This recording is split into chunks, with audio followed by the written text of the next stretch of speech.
Movie వచ్చేసి చాలా చాలా పెద్ద మూవీ అండి. 6:15కి స్టార్ట్ అయింది. యాక్చువల్గా 5కి స్టార్ట్ అవ్వాల్సిన మూవీ 6:15కి స్టార్ట్ అయింది. డ్యూ టు టెక్నికల్ గ్లిచెస్, అంటే ఆ, అవి డిస్క్స్ రాలేదంట.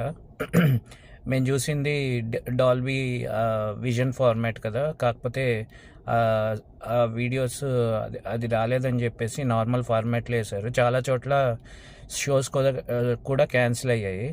సో రివ్యూలోకి వెళ్ళే ముందు ఏం చెప్పాలంటే, దురంధర్ 2 ఇలాంటి సినిమా ఎప్పటికీ రాలేదండి. ఇలాంటి స్పై మూవీ ఇండియన్ హిస్టరీలో ఎప్పటికీ రాలేదు, ఇంకొకళ్ళు తీయలేరు కూడా. ఆదిత్య ధార్ ఎక్సలెంట్గా తీశాడు సినిమాని. చాలా లెంగ్తీ మూవీ, చెప్పాను కదా. 6:15కి స్టార్ట్ అయ్యి 10:30కి అయిపోయింది మూవీ. కాస్త ఓపిక ఉండాలి.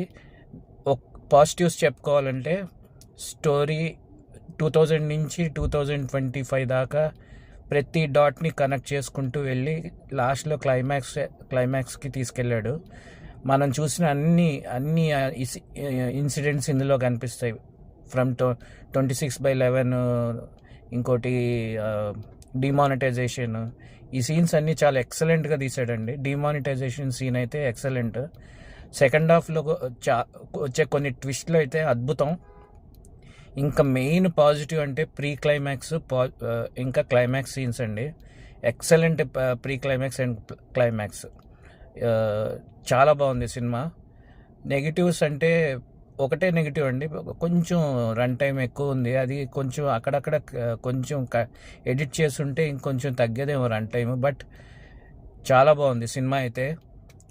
ఇండియన్ మూవీ హిస్టరీలో ఇలాంటి స్పై మూవీని ఎవ్వరూ ఎప్పుడు తీయలేరు. ఇది మాత్రం రాసి పెట్టుకోండి. మార్క్ మై వర్డ్స్, ఇది ఇండియన్ బ్లాక్ బస్టర్ హిస్టరీస్ అన్నిటినీ తిరగరాస్తుంది. కలెక్షన్స్ పరంగా చించిపాడేస్తుంది, అందులో ఏ డౌట్ లేదు. మెయిన్ ఇందులో చెప్పుకోవాల్సింది రణ్వీర్ సింగ్ యాక్టింగ్, మాధవన్ యాక్టింగ్ అండి. చించేశారు. మరి రణ్వీర్ సింగ్ అయితే క్లైమాక్స్లో అసలు తన ప్రాణం పెట్టాడు. అసలు అంత బాగా చేశాడు. ఎక్సలెంట్. సో అదండి మన review. Dhurandhar 2 is the block buster, అందులో ఏ డౌటు లేదు. రాసి పెట్టుకోండి, అన్ని కలెక్షన్స్ని తిరగరాస్తుంది ఇది. ఓకే, మళ్ళీ చెప్తున్నాను కదా, కొంచెం లైక్ చేసి షేర్ చేసి సబ్స్క్రైబ్ చేయండి మన ఛానల్ని. Okay, bye.